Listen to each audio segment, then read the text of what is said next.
Juniper by Monica Furlong, Chapter 24. It was not until late afternoon that we reached Angharad's house. All day, since we had only 2 horses, Finbar and I had taken turns walking, and my right leg had gradually become very painful. The deep scratch which the dog's claw had inflicted was a livid purple, and the leg itself was beginning to swell. The terrors of the night came back to me all through the day. At such times I could not believe that we were not pursued. More than once I found myself turning around and looking over my shoulder, as if the dog were chasing us once more. Finbar, too, was pale and nervous and spoke little. All this was bad enough, but at the moment when my hand went to my neck to feel the comfort of Uni's amulet, I found nothing there. I groped frantically beneath my cloak where the leather thong had been, but it was gone, and the silver moon with it. I stopped, appalled. "It's gone! What shall I do? What shall I do?" Finbar was kind and sympathetic, but I knew that he had no idea the power of such a gift. "We can't go back. There's nothing we can do, Nanak." I began to long passionately for Angharad's kindness and wisdom, for the comfort of her house and the pleasure of seeing her gentle face. It was with near despair, therefore, as we breasted the hill and moved down into the valley, that I noticed that no smoke came from her smoke hole, that no wool hung drying on her storehouse walls. As we arrived at the house, I knew in my bones that it was empty, that Angharad was away on a journey. I was so disappointed that I began to cry. I thought I could not go on. Of course, it felt good to reach the house and look once more upon the big room where I had learned to spin and weave, and where Truan and I had worked and laughed. What was odd was that everything seemed ready for us. Peats and wood piled beside the fire, fresh milk and bread, as well as other food on the table, the loom itself with a shuttleful of green wool, as if at any moment Angharad might come in and take it up. That encouraged me. Angharad must mean to return soon. With a lighter spirit than I had felt all day, I made one further exhausted effort. I laid and lit the fire and set about preparing a supper of porridge. Finbar and I had not eaten for a day, and once we had dined, and painstakingly fed spoonfuls of porridge into Gamal. We both cheered up. I had taken the precaution of fastening the bolts on Angharad's doors. Sitting comfortably by the fire, with Gamal safe between us, everything suddenly felt much better. Finbar and I smiled at each other. "We did it," he said softly to me.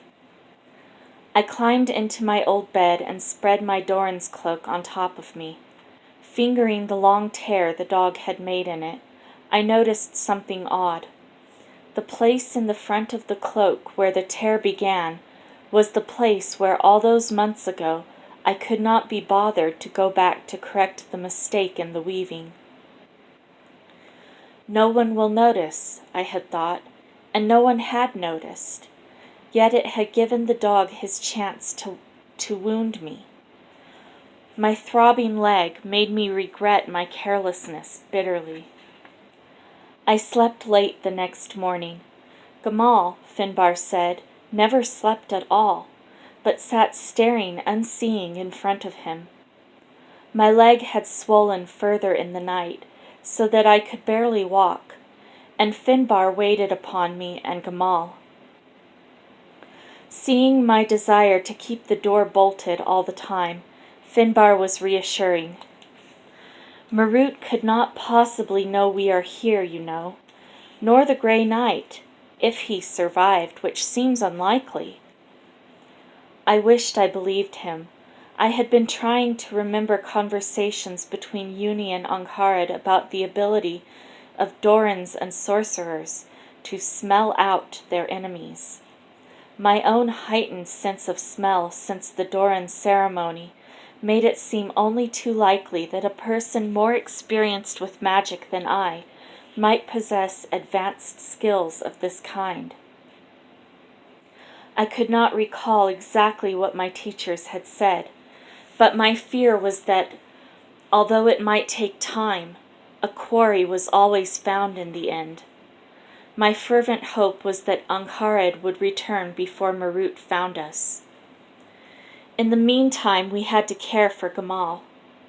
It was unnerving having him sit with us all the time, speechless and unseeing. I loved the tender way Finbar washed his face and hands, combed his hair, tidied his clothes, and fed him.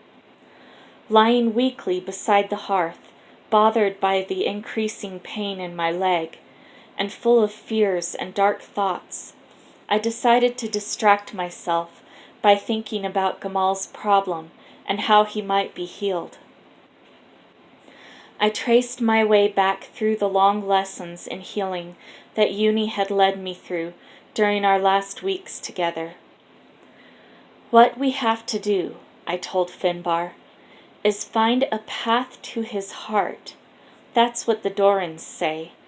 We must think of something that matters so much to him that it will lure him out of his hiding place. Hiding place? Said Finbar, looking thoughtfully at Gamal. You mean that he is in there somewhere, but is too frightened to come out?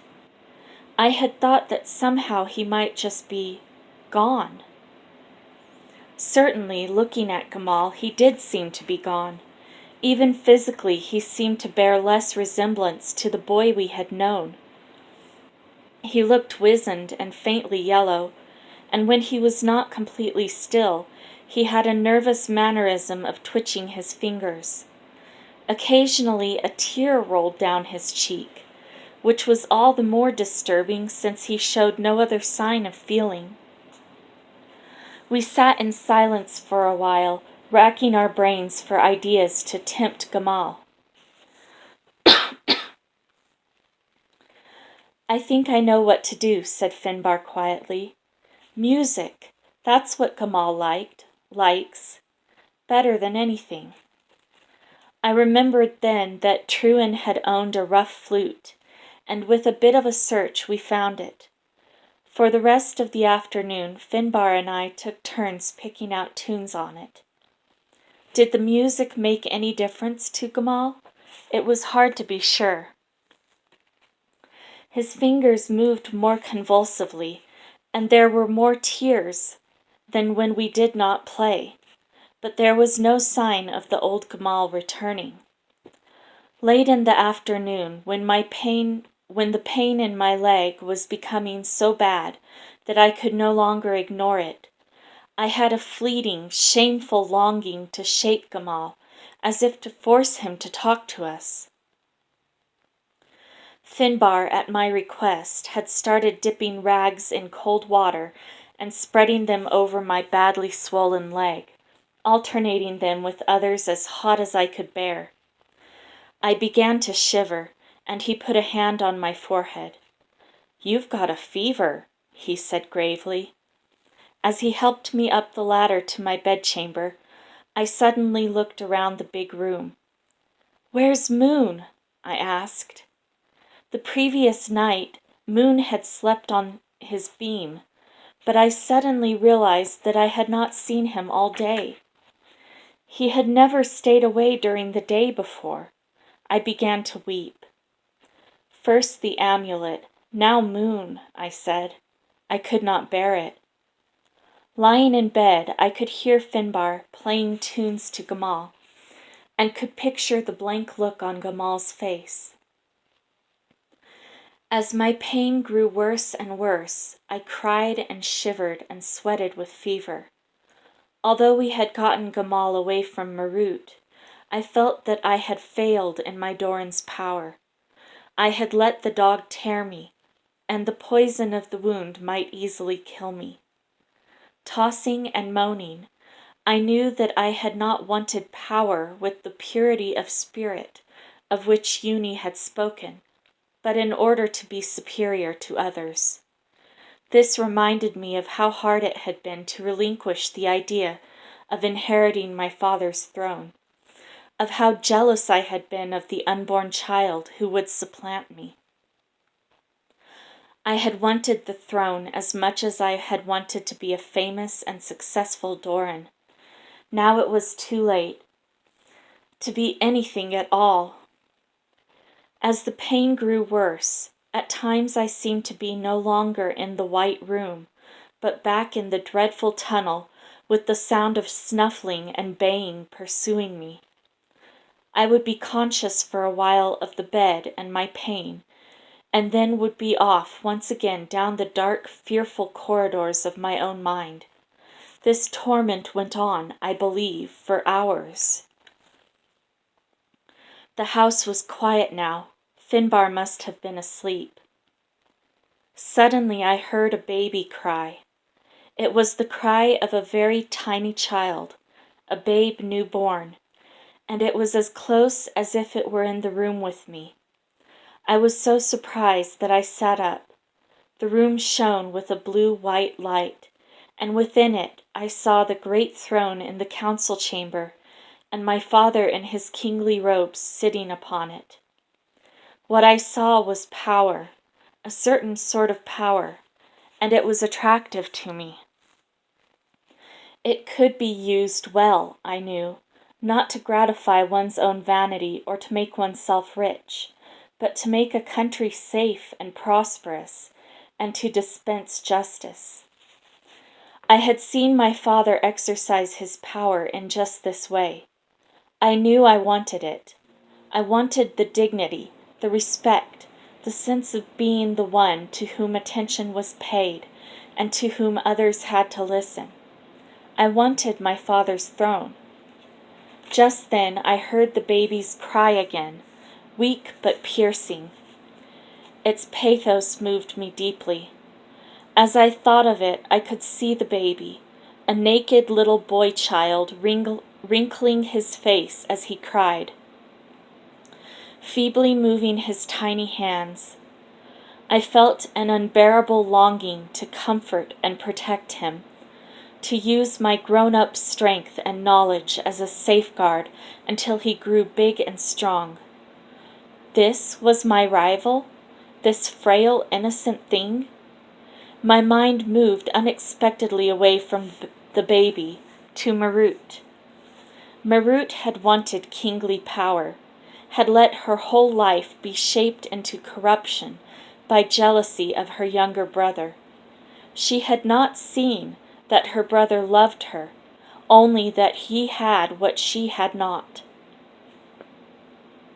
Questions and visions roiled in my mind. I felt myself coming to some difficult, reluctant decision. Something had to be surrendered or understood by me. I had to be different, but I did not know how.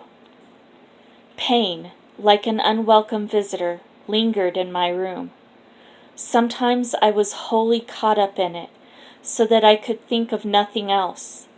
Sometimes it withdrew a little from me, and I was desperate to escape from it. What helped somewhat was the memory of Uni and her way of dealing with hunger. She did not fight it, but accepted it calmly. I tried, not very successfully, to welcome it as if, instead of being an intruder, it was a favored guest. Eventually, was it part of the delirium or not? I thought I heard Moon's wings sweeping around the room, and felt the breeze of his flight cooling my hot forehead. Soon afterward my pain eased, and I fell at last into a peaceful sleep. It was morning when I awoke, a bright sunny morning, and feeling weak after my fevered night, I lay motionless, conscious that the terrible pain had sunk to a mild throbbing.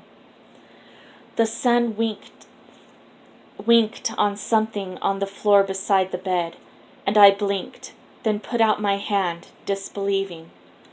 For there on the boards, with the broken leather thong still attached to it, was the silver amulet.